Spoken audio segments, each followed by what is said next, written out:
আসসালামু আলাইকুম প্রিয় দর্শক মণ্ডলী, আপনারা দেখছেন আমরা ডায়াবেটিস, থাইরয়েড ও হরমোন কেয়ার অর্থাৎ আরোগ্য সদনের সামনে রয়েছি। জাতিসংঘের কার্যালয় স্থাপনের বিরোধিতায় আলেম ওলামারা শান্তিপূর্ণভাবে সমাবেশ করেছেন।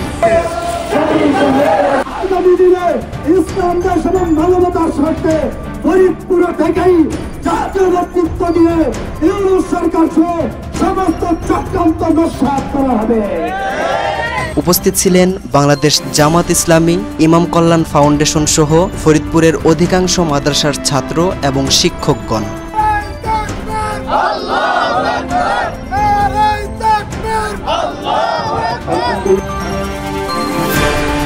জুমার পর থেকেই বিভিন্ন মাদ্রাসা ও ইসলামী সংগঠনের ব্যানারে সমবেত হন তারা।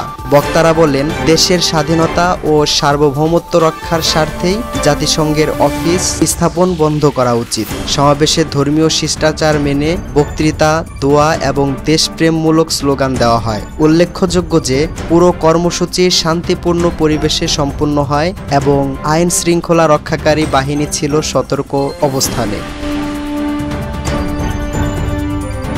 Mohammad Rafsan, 3Z creative media.